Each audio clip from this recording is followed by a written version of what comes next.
Today marks 2 years since the October the 7th Hamas terrorist attack on Israel. 1,200 people were killed and 251 taken hostage in the attacks. Triggered the war, of course, in Gaza. 2 years later, military action still happening. Well, joining us now to reflect on the anniversary is Israeli political commentator Ophir דיין. Good to see you this morning, Ophir. And what are your thoughts on this second anniversary of that horrific day? Hard to say good morning today. We're marking here in Israel 2 days that opened with sirens going off in the Gaza envelope this morning. Still waiting for the IDF to say what it was, but it's a very sad morning. We're reflecting on 2 years where 48 of our hostages are still being held in Gaza.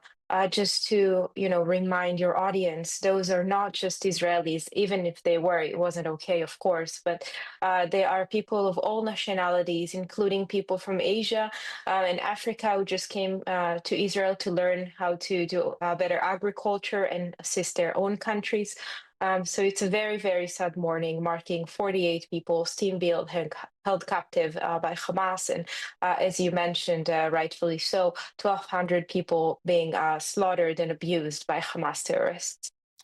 And the subsequent situation 2 years on from all of that, there have been a lot of people who have been assassinated or murdered throughout all of this.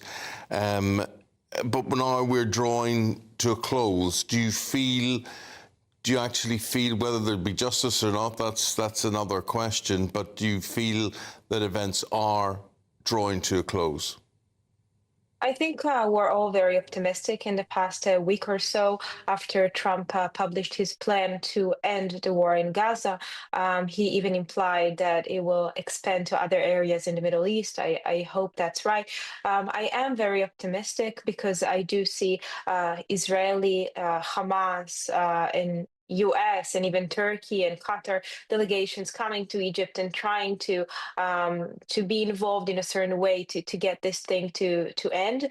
But I do want to emphasize any solution that would not disarm Hamas is a not whole and not full solution, because Israel cannot allow, and the world cannot allow, October 7th to happen again. It cannot even allow half of an October 7th to happen again. We need to make sure that every terrorist organization, and it's not just an Israeli matter, it's a global matter, to make sure that every terrorist organization out there knows that after staging such a horrific attack, a massacre, they are no longer will be an active terrorist organization. We need to send that message globally to every terrorist organization that such a massacre leads to the full elimination of that organization. Well, it is a global message you have to send out, because we in Britain know all about it after events of last week and 2 murders. Exactly. In Manchester.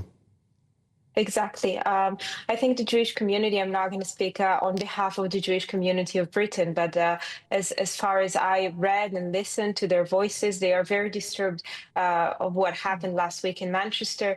I know that here in Israel, we're very disturbed. I'm going to share with you a saying that we have in Israel, that we say that everything that happens to global Jewry is an internal matter in Israel. It's not foreign affairs. It's not foreign relations. It's not foreign news. It hits right here at home. And I am sure that the British government will do its best to protect the British Jewry, and I hope it will do so not only when such a horrific terrorist attacks take place, but also when more minor attacks take place, and when the Jewish community is feeling unsafe, not just when it's murdered, but also when it's being abused and it's being subjected to anti-Semitic tropes and slogans. I hope that Britain will act even on those less, potent and less murderous events. Well, Ophir, as we're speaking to you this morning on the second anniversary of October the 7th, we know that there is going to be a wave of pro-Palestine protests at universities across the UK, but especially in London. I've just been taking a look now at one of them. The rally is titled 2 Years of Genocide, 2 Years of Resistance. And the Prime Minister has asked students, urging students not to take part in these protests. He calls them un-British. He says calling for violence against Jews is total loss of empathy and humanity. What do you say to all of that? What's your response to this? I agree with the Prime Minister.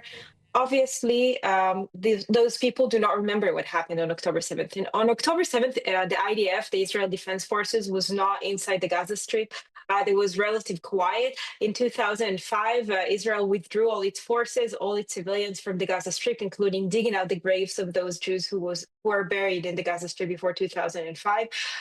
So on October 7th, 2 years ago, Hamas invaded Israel. And as you said, slaughtered 1,200 people, saying that these are 2 years of resistance, meaning that your resistance is murdering entire families in their homes. That's not resistance. And the Prime Minister is right. This is not British. Calling for resistance in the form of slaughtering civilians is not British. It's not American, it's not Western, and it's not humane. It doesn't matter which part of the world you come from. And I have to say, on a personal note, I got my undergrad and graduate education at Columbia University, where such protests are very common.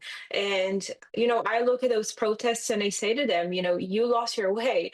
You are on the wrong side of history. You're advocating for a group that is obviously illiberal, undemocratic, is Islamic fundamentalist, and is willing to, again and again, as its leader said, do October 7th over and over and over. That's their aspiration, to do this October 7th thing over and over until Israel and all Jews on this land are eliminated. So when those people go out and, if there are any students watching us right now, when you prepare your sign or wear your keffiyeh for the protest today, is that the kind of thing that you want to support? Do you really want to support people who see resistance as the rape and mutilation and murder of entire families in their homes? I don't think so.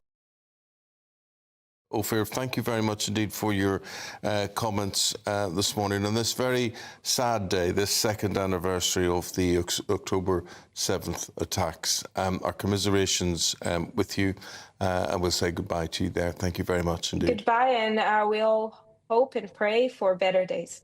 Yeah. Thank you. Thank you very much.